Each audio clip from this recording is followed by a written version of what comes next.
முன்னாள் அமைச்சர் ஜெயக்குமார் கைது தொடர்பான புகாரை முடித்து வைத்ததற்கு எதிராக சென்னை உயர்நீதிமன்றத்தில் தொடரப்பட்ட வழக்கில் மீண்டும் தமிழக அரசு அவகாசம் கோரியுள்ளது. கடந்த 2022ஆம் ஆண்டு உள்ளாட்சி தேர்தலின் போது திமுக பிரமுகரை தாக்கியதாக பதிவு செய்யப்பட்ட வழக்கில் முன்னாள் அமைச்சர் ஜெயக்குமார் கைது செய்யப்பட்டார்.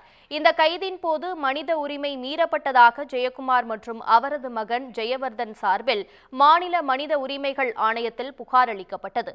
இதனை விசாரித்த ஆணையம் இருவரின் புகாரையும் முடித்து வைத்து கடந்த ஆண்டு ஜூலை மாதம் உத்தரவிட்டது. இதனை எதிர்த்து ஜெயக்குமார் சார்பில் சென்னை உயர்நீதிமன்றத்தில் தாக்கல் செய்யப்பட்ட மனு ஏப்ரல் 1ஆம் தேதிக்கு விசாரணைக்கு வந்தது. அப்போது வழக்கு விசாரணை தள்ளி வைக்க ஆணையம் தரப்பில் கேட்டுக் கொள்ளப்பட்டுள்ளது. இந்த நிலையில் இன்று மீண்டும் அந்த வழக்கு நீதிபதிகள் எஸ் சுந்தர் மற்றும் செந்தில் அமர்வில் விசாரணைக்கு வந்தது. அப்போது மீண்டும் வழக்கை தள்ளி வைக்க வேண்டும் என்று ஆணையம் கோரிக்கை வைத்ததால் ஜூன் 19ஆம் தேதி விசாரணையை நீதிபதிகள் தள்ளி வைத்தனர்.